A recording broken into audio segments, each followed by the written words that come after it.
Salut tout le monde, du coup on se retrouve là pour le petit module cutané. Donc j'ai juste fait un truc en biophie et un truc en histo. Voilà, c'est juste deux petits trucs histoire d'eux et j'espère que ça peut vous aider un petit peu quoi.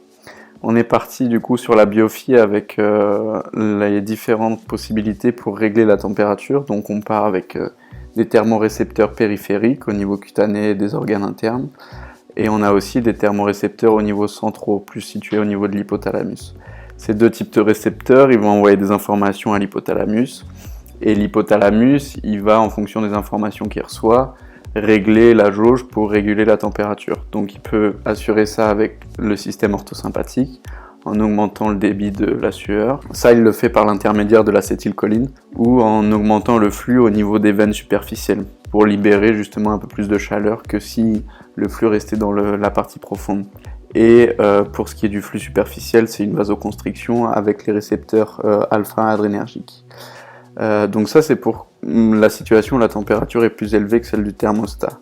Ensuite, quand elle est en dessous, on a deux possibilités. Donc soit encore avec l'orthosympathique, on va créer une thermogénèse sans frisson, donc c'est au niveau de la graisse brune avec le découplage, UCP1, tout ça, mais c'est pas hyper intéressant, on va dire, puisque c'est plus chez le nouveau-né, et c'est avec des récepteurs bêta-3 adrénergiques. Et ensuite, de l'autre côté, on a le système somatique, qui lui, avec l'acétylcholine, comme une contraction musculaire striée normale, va créer une thermogénèse avec frisson cette fois-ci. Donc c'est quand on claque des dents ou qu'on tremble, quand on a froid, on s'en rend pas compte, mais si on se concentre, on peut l'arrêter, donc c'est quand même du strié squelettique.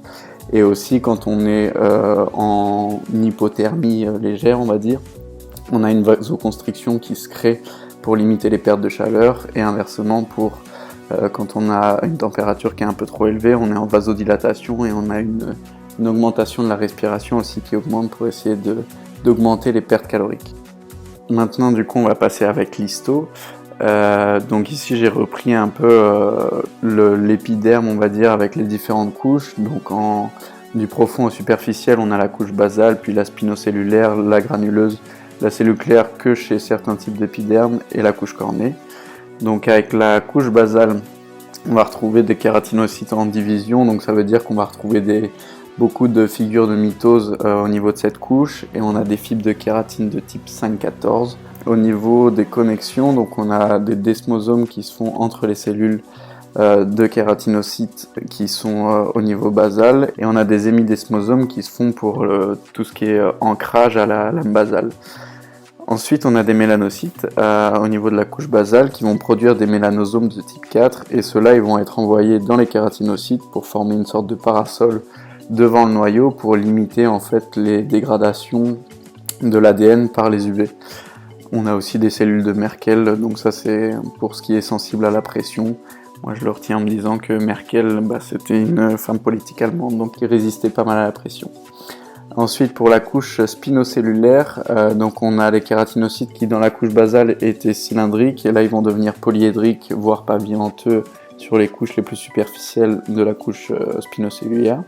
Ensuite, pour les desmosomes, en fait, ils vont laisser un petit peu d'espace entre les cellules de kératinocytes pour permettre la nutrition de cette couche-là et des couches aussi plus superficielles. Et ensuite, pour ce qui est des fibres de kératine, elles vont s'organiser donc d'abord en tonofilaments et puis ensuite en tonofibrilles pour que ce soit de plus en plus solide. Et là, on a de la kératine indice cette fois-ci. Et enfin, dans les kératinocytes, on va avoir une production un peu particulière de kératinosomes.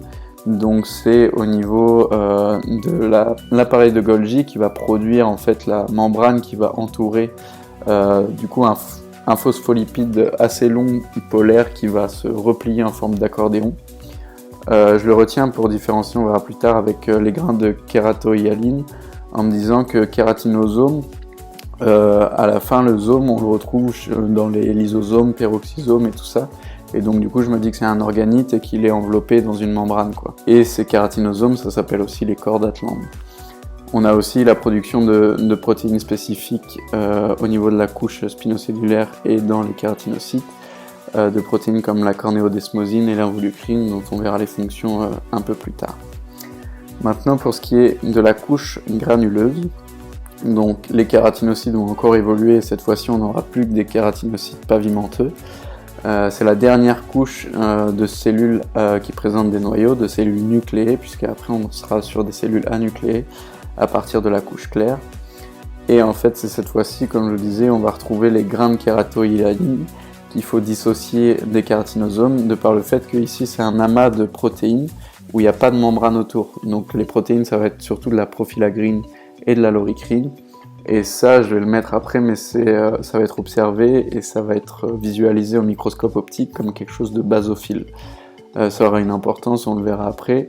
Ensuite, on va observer ces grains de kératohyalines au microscope optique, ce qui n'est pas le cas pour les kératinosomes ou Cordothland, où là, c'est que au microscope électronique qu'on va pouvoir les voir. Ensuite, avant la dernière couche, la dernière couche de cellules dans la couche granuleuse, il va y avoir des jonctions serrées qui vont permettre la fonction barrière de l'épiderme et c'est celles-ci qui vont être lésées si jamais on a une exposition aux UV trop importante. Et enfin, dans cette couche, on a aussi la libération donc des kératinosomes et l'activation des grains de kératohyalines qui vont engendrer qui vont libérer le ciment et qui va permettre l'imperméabilité de la couche épidermique, on va dire. On va passer à la couche claire maintenant. Donc cette couche claire, comme je le disais, elle n'est pas présente dans tous les épidermes, c'est que ceux qui sont épais, donc qu'on va retrouver au niveau de la paume des mains ou de la paume des pieds. Comme je disais aussi, c'est une couche qui est anucléée, puisque la dernière couche nucléée, c'est la granuleuse. Et on l'appelle la couche claire, puisque on ne voit pas de grains de kératohyalines, puisqu'ils sont déjà libérés. Et ceux-là, on les voyait basophiles, donc du coup maintenant la basophilie, elle est plus présente, donc c'est plus clair. C'est pour ça qu'on l'appelle la couche claire. Et enfin la couche cornée, donc qui est divisée en deux types de couches. On a la couche compactée qui va permettre la rétention hydroionique au niveau de l'épiderme, et c'est elle qui va être susceptible d'être lésée donc chez les brûlés et les grands brûlés, et c'est pour ça qu'ils sont sujets à des déshydratations assez importantes, et qu'on conseille aussi quand il y a des cicatrices de bien hydrater la cicatrice pour qu'elle se refasse dans des conditions optimales.